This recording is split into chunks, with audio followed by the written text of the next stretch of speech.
So good morning everyone. This is a small video on exchange of gases at your lungs. So this we already discussed, but I want to tell you the important concept here. See the dry air coming from the atmosphere. This is the air just before entering our nose. What is the pressure of the air? It is 760 millimeters of mercury. Now in the dry air, there is no water vapor. Okay, there is no absolute, it is almost nil. So these are the percentages of gases in the dry air. 21% is your oxygen, 78% is your nitrogen, and your carbon dioxide. So you know that Dalton's law. So whatever will be the total pressure, that will be the individual partial pressures addition. Now oxygen content in the dry air is 21%. So out of the 760 mm, how much is the partial pressure exerted by oxygen? 21%, that is around 159. So 0.21 into 760, that is 159 millimeters of mercury. Nitrogen is around 78, that is around 593. Carbon dioxide is almost nil, it is 0.03, because your plants remove carbon dioxide and add oxygen to your atmosphere. So its partial pressure is 0.23. This is negligible in the dry atmospheric air, just which enters before your nose. Now once this air enters your nose and your tracheobronchial tree, what occurs? Warming and humidification. So at body temperature, that is our 37 degrees centigrade, and after humidification, there will be addition of water vapor. So 47, around 6% of the air at your body temperature is water vapor. It is added to your incoming air. So it exerts a pressure of 47 mm. Now out of this 760, 47 pressure is exerted by your water vapor. This will not add, this will be adjusted because the percentages and all changes. So the air in the tracheobronchial tree, which is moist, is having 47 mm water vapor pressure. Now accordingly other gases adjust. Which we are bothered about is your oxygen, because this water vapor is added, its percentage is around 20%. So it exerts around 150 mmHg pressure out of this 760. Simple, you can see here 760 is your actual pressure, out of that 47 is your pressure exerted by your water vapor. So in the leftover 713 mm, 21% of the pressure exert, 21% is your oxygen. So 0.21 into this much will give you 150 millimeters of mercury. So that is why compared to the dry air in the atmosphere, the wet air in the trachea has less partial pressure, around 10 mm Hg partial pressure of oxygen is less now. So this is inspired air which has less amount of water vapor. Only concentrate on this oxygen and carbon dioxide. It has 160, but once it is moist and all, it will reduce. So leave about all these things. We will start from here, right?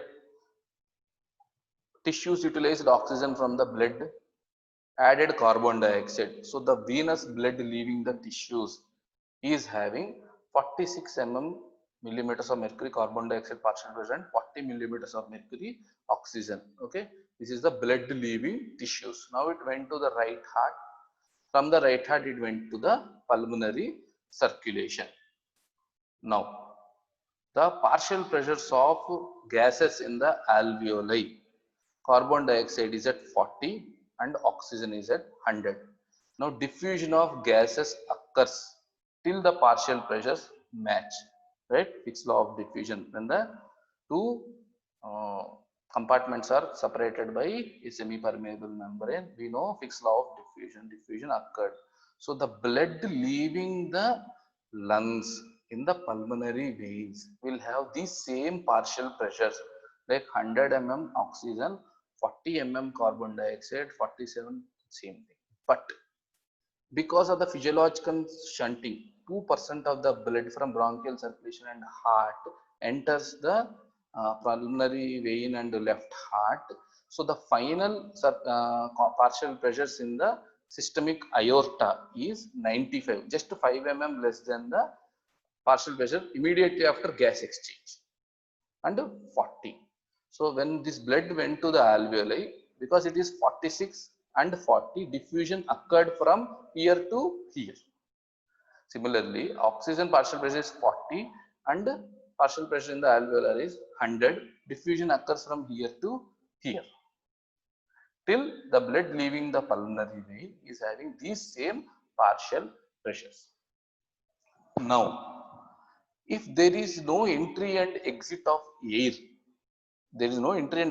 air, what happens? The diffusion occurs till both of them reach equilibrium value. This might be the doubt, right? This might be the doubt in your brain. When the blood is going and there is no entry and exit of air, this is the partial pressures. Diffusion occurs till they become somewhere in between. That means between 40 and 100. Somewhere this should be around 70 and 70, like that. And similarly, this will be 43 and 43.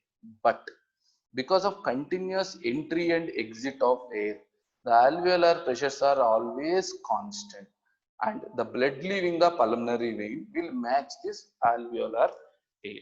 So that is first thing. Now, blood went to the tissues. Now, the oxygenated blood in the arteries is at 95 partial pressure oxygen, 40 carbon dioxide. Tissues take up, because tissues has 40 oxygen and 46 carbon dioxide.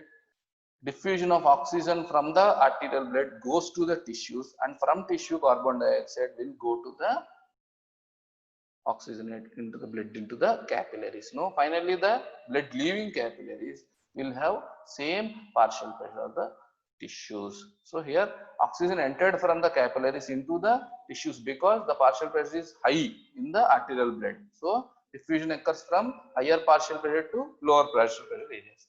Similarly, it went here, diffusion occurs from higher partial pressure to lower partial pressure.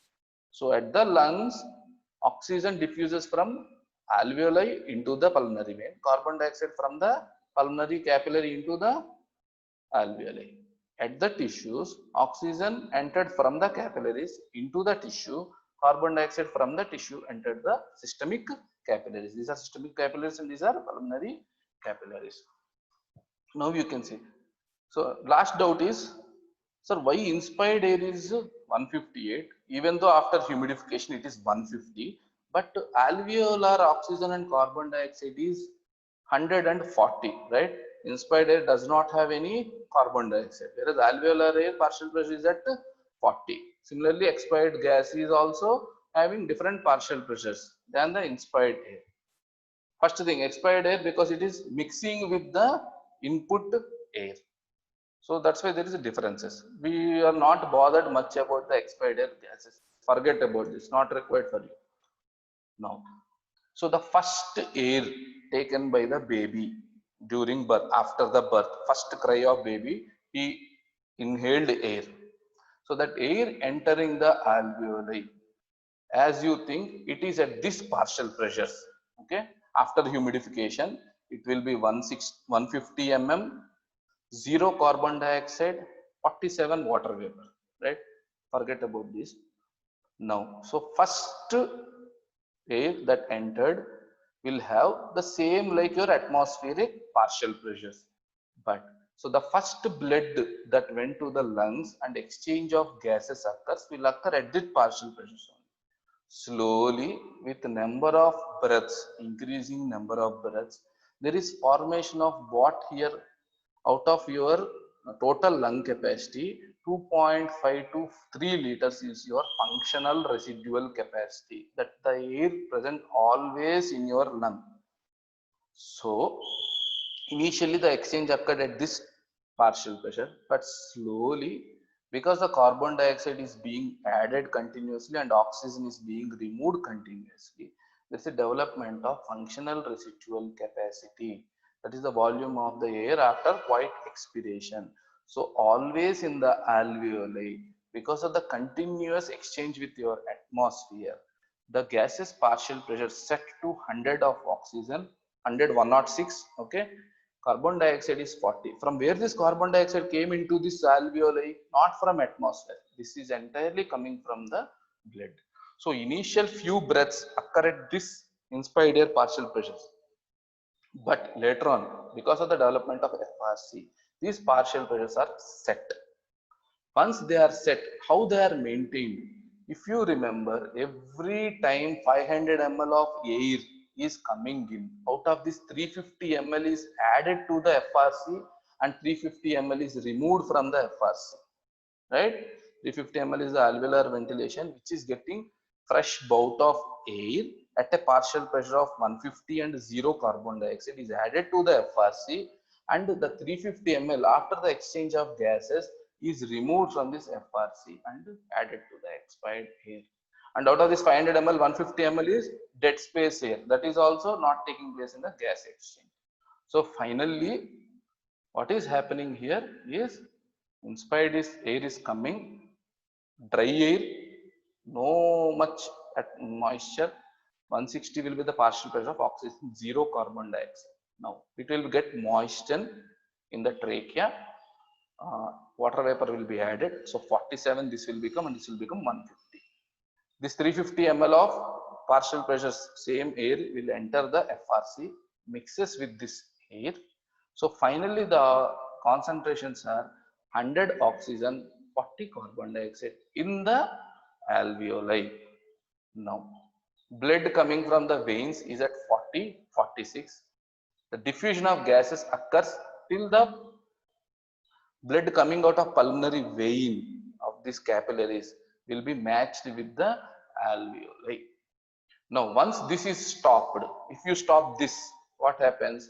Slowly the alveolar partial pressure of oxygen decreases because more and more oxygen enters the blood, and it will reduce in somewhere in between the 40 and 100.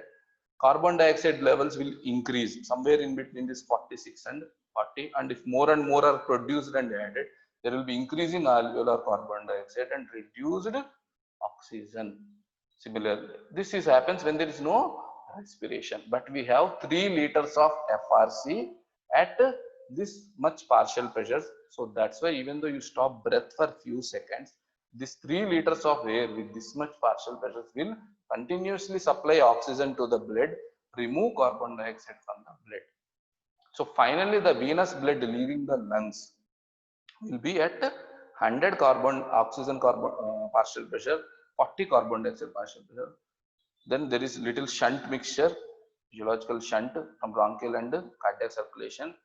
Oxygen will become 95, 40, 47, and this go to tissues where oxygen levels are 40 and carbon dioxide 46. Exchange of gases from the arterial bed to tissues, from the tissues to arterial bed. Carbon dioxide goes into the capillary blood, oxygen enters from the capillary blood into tissues. No. Venous blood leaving will have lowest oxygen partial pressure and highest carbon dioxide. So this continues till there is circulation and ventilation. So initially during the first breath, the partial pressures are almost like this, but later on development of FRC and continuation of the ventilation, continuous addition on removal of 350 ml of air, these are the partial pressures set. That is all you are supposed to remember. We already discussed what happens when this is blocked, the circulation will be shifted to the healthy part of the lung. If circulation is blocked, ventilation will be shifted to the healthy part of the lung and circulatory system. Those are the compensatory mechanisms. So if you see the ambient dry air, 760 mm is the partial pressure, oxygen is around 160. Practically no water vapor. Now after humidification, water vapor is added 47 and partial pressure of oxygen is less because at the same 760 the gas is adjusted to the partial pressure and concentration. Now this 350 ml of this air mixes with the already alveolar gas, and the alveolar partial pressures are constant. They are maintained near constant unless there is an abnormality. So all the time your alveolar gas is at this partial pressure 102, 40. These are very, very important. Now gas exchange occurs between this alveolar gas and the venous blood coming in the pulmonary artery. between the 40 oxygen and 46 carbon dioxide and these values. So diffusion occurs. So diffusion of oxygen occurs from alveolar gas to venous blood. It's law of diffusion from the higher partial pressure area to lower partial pressure area. Carbon dioxide from the higher partial pressure area, venous blood to alveolar gas. So finally blood leaving the pulmonary vein, entering the systemic circulation after mixing of the shunted blood, physiological shunted blood. It has 90 millimeters of mercury oxygen partial pressure and 40 millimeters of mercury carbon dioxide. And at tissues, exchange occurs between the systemic blood and tissues, leaving the venous blood with this partial pressure outside. Goes to the lung, exchange of gases. Goes to the tissue, exchange of gases. Okay. So the diffusion coefficients of carbon dioxide is very high. It is around 20 times more than the oxygen. Carbon monoxide and oxygen share same, almost similar diffusion coefficients. So I told you the transit time for pulmonary capillary. When pulmonary capillary is going into the blood, it is surrounded by 3 alveoli, 3 or more alveoli. Okay, and when a single RBC, when it is going in that pulmonary capillary, it can receive air from the 3 different alveoli surrounding this capillary. And the exchange of gases occurs till the partial pressures on both sides are equal. The partial pressure of gas in a liquid, okay, Henry's law, it depends on the solubility and partial pressure of the gas, right? The amount of gas in a liquid depends on the solubility and partial pressure of the gas. So oxygen will enter from the alveoli into the blood till both side partial pressures are equal. So oxygen partial pressure in the blood, that means the dissolved oxygen which exerts a partial pressure of 100 should be achieved between the alveoli and capillary blood. Till then diffusion of oxygen occurs from the alveoli into the capillary. So transit time of blood is 0.75 second. 0.75 second blood stays in the lung according to your cardiac cycle. Now oxygen diffusion occurs within 0.3 second. So both partial pressures of blood and your alveoli will become equal within 0.3 second. Here I am not talking about binding to the hemoglobin. That has nothing to do with the partial pressure. The partial pressure of gas in a liquid is always about the dissolved gas, not the gas bound to proteins or anything else. We are talking about partial pressure of gas in a liquid. We are talking about the partial pressures of dissolved gas. So from the alveoli into the blood till the partial pressures are equal around 100. It should reach 100 in between the alveoli and blood, because alveoli is in continuous supply of high amount of oxygen from the atmosphere. So it will never go below 100 alveolar partial pressure of oxygen. It always maintains at 100. The blood partial pressure of oxygen has to reach this 100 value. Till then diffusion of oxygen occurs. Okay. Again I am repeating it, because the alveolar partial pressures of oxygen is continuous with the atmosphere, which is getting 150 mm of oxygen mixing with the 100 mm. So it is always maintained at 100 mm alveolar oxygen partial pressure. Now the blood which is coming with 40 mm has to match up to this 100. So what is the time required for this equalizing of partial pressures on both sides till the diffusion has to stop is 0.3 second for oxygen. How much time blood stays for every single circulation? It stays for around 0.75 seconds. So there is an adequate safety factor for oxygen diffusion to occur. You can say, sir, why you are not talking about carbon dioxide? Carbon dioxide has highest diffusion coefficient. So the rate of diffusion of carbon dioxide is 20 times higher than the oxygen. So that's why even the partial pressure differences is only 6 millimeters between blood, venous blood and alveolar air. Because of the highest diffusion coefficient, carbon dioxide will easily go from the pulmonary capillary into the alveolar air till the partial pressure of carbon dioxide in pulmonary venous blood, that is oxygenated blood, reaches 40 millimeters of mercury, same as your alveolar partial pressure. So nitrous oxide, it will take only 0.1 second. Within 0.1 second, nitrous oxide is matched with the partial pressure of its in alveolar air and nitrous oxide partial pressure in the blood equalizes within 0.1 second. So this is flow limited or else perfusion limited. The more and more blood flow occur, more and more nitrous oxide can reach, because it is only 0.1 second. It can easily match the partial pressure. Whereas carbon monoxide, it enters the blood, immediately goes and binds to the hemoglobin. Okay, so it has highest affinity for hemoglobin, 210 times more than the oxygen. The affinity of carbon monoxide molecule is 210 times higher than the oxygen molecule. So whatever it enters the blood, it goes and binds to all hemoglobin.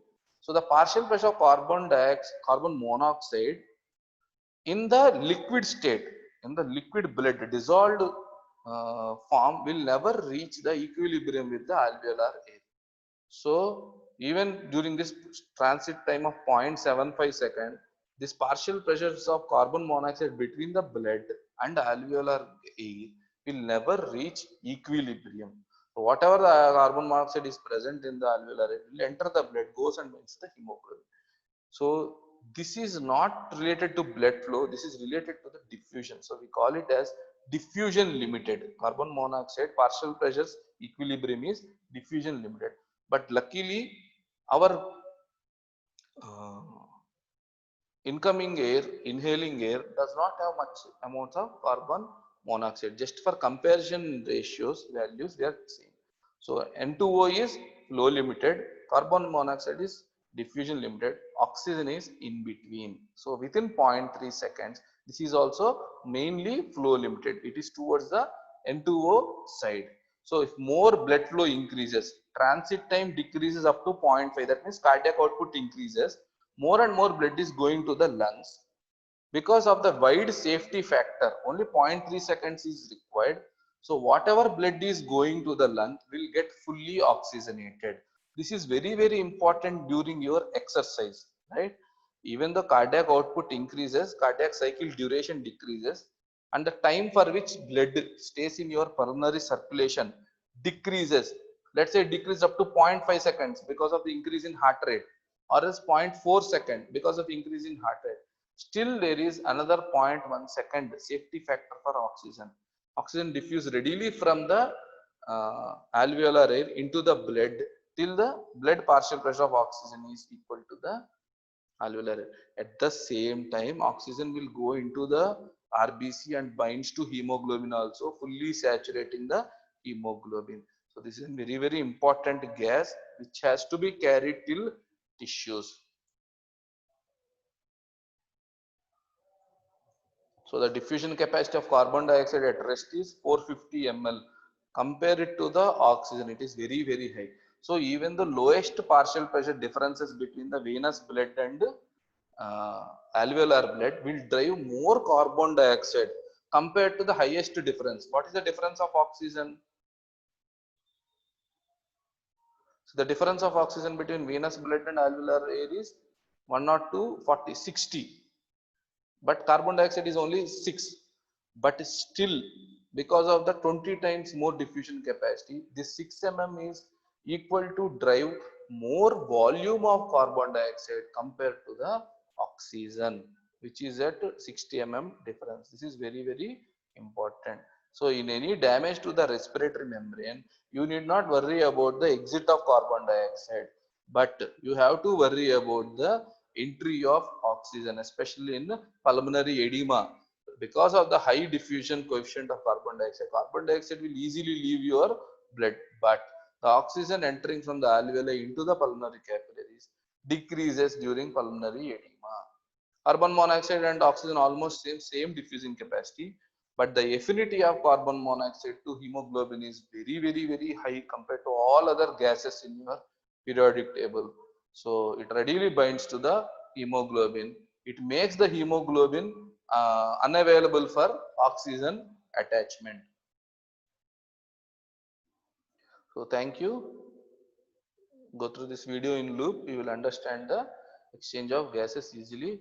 Now we will go for transport of oxygen and carbon dioxide. Now we discussed how gases are exchanged between alveoli and your pulmonary capillaries.